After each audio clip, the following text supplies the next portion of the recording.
I'm going to try to explain what is paddle. Some of you maybe heard about what is paddle, but for someone that never heard about paddle, paddle is a racket sport. It's a combination of squash and tennis. It is played in a court 10 times 20 meters, made of a metal structure with glass and turf. And usually 4 people play paddle, 2 versus 2, so it's a team racket sports. And now we're gonna see what are the benefits of this fantastic game. Please, Leandro, keep going. This is a paddle court.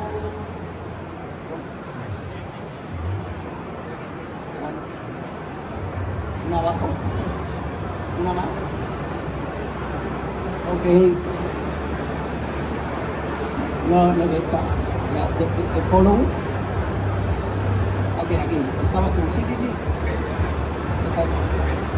So, well, let's talk first about the first benefit of paddle. There are 3 main benefits. The first one is accessibility and wellness for all walks of life. I'm talking about age, gender, and social origins. I mean, my grandmother used to play paddle 1 year ago. I mean, all people can play paddle. It's not like tennis that you need a specific training, you need to serve, you need to be in shape. I mean, all ages can be approachable in terms of paddle. And then there's another thing is all genders. I mean, boys, girls, mixed. Spain is full of mixed tournaments, and also you don't really need to invest a lot of money in order to play paddle. You just need a racket, some sport clothes, and then you can start playing paddle. So all social classes are welcome to play paddle. Maybe Salva can give you further detail with regard to these matters. Yeah, what is the success of paddle, I would say, is that since day one you enjoy the game. You don't need a lot of training, you improve very quickly, and you enjoy very, very quickly. All of us know all the rest of sports. Here we put some examples of other sports that they are very tough. You need to practice a lot. I would say that in paddle you smile a lot since day one. So it's a family sport. Everybody plays, the kids, parents, grandparents. I would totally recommend to try paddle because it's a lot of fun. So fun would be the main feature of this sport. Well, the other main benefit about paddle is the space optimization and economics. At the end of the day, in one tennis court, you can get up to 3 paddle courts. But not only that, you're switching from 2 people playing tennis to almost 12, to up to 12 people playing paddle. That has obviously an economic impact, and there's a collateral effect in terms of food, beverage, vending, restaurants, and social activities around paddle. That has been boosting paddle all over the world, and obviously in a country like Japan where the space is reduced, obviously we're optimizing space, and it could be a way of boosting not only space in terms of sport but also collateral activities and economics. Maybe Salva, you're going to give us further detail in terms of international numbers. Yeah, this is the numbers of paddle courts in the world. In the last 4 years, we have doubled the number of paddle courts in the world, and we forecast in 2026 to have over 80,000 paddle courts. We're developing in every region. I would say in Japan with our partners, Pro Paddle Japan. We are very excited with the project. But we are installing courts in United States, in every European country, in many African markets, in South America, everywhere is booming. In some regions is faster, the success goes faster because there are some regulations, local regulations, as you probably imagine. But paddle is a success, it's not a trend, it's here to stay, and I'm sure we are going to increase these numbers in the next years.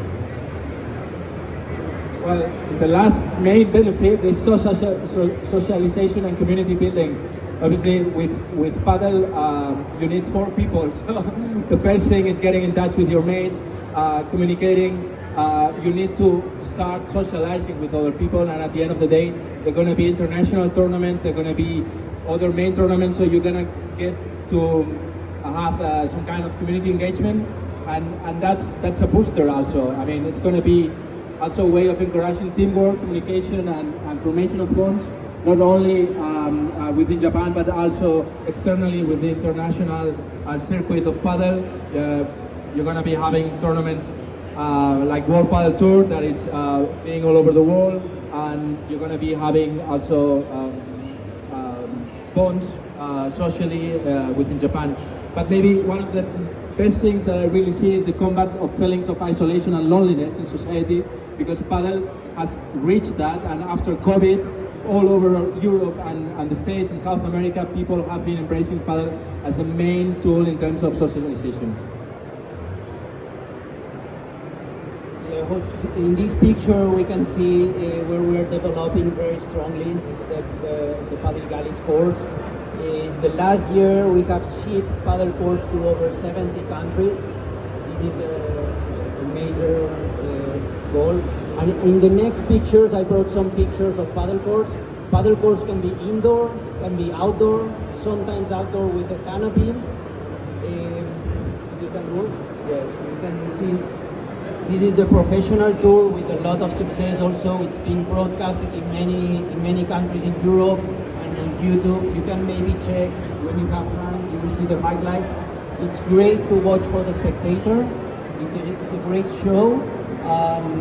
It's incredible the points that these players are doing. If you can move. This is an indoor tournament that we have built. This is examples of paddle courts, designs of the lights. This is the Wilson court, a very global racket brand that we design a court for them, and we are marketing all over the world with a lot of success. This is again the professional tour. This is women. This is as I say, paddle courts. You can find paddle courts in all sport facilities. In tennis clubs, in soccer clubs, you can find in hockey field, in fitness clubs.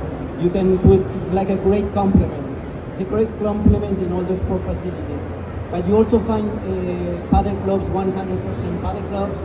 You find paddle courts in universities, college, and in many areas. If I may interrupt, I guess one of the things we've been seeing in Northern Europe that could be something relatively easy to import to Japan is that paddle has become a real estate product. At the end of the day, there are many logistics and factories that have a lot of empty space, and they end up doing indoor paddle, by which they end up having 8 to 10, 16, whatever paddle courts inside, and they can get a very, very decent yield in terms of incomes. That's a very good alternative in terms of real estate business. I think this is the last one. Last thing I want to insist what Leandro said at the beginning. I think that the greatest thing about paddle is that you see a lot of people that never did sports before playing paddle. People that they don't like sports, that they are not in good shape, that they are not a good athletes, they enjoy playing paddle. And this is the big success of this game.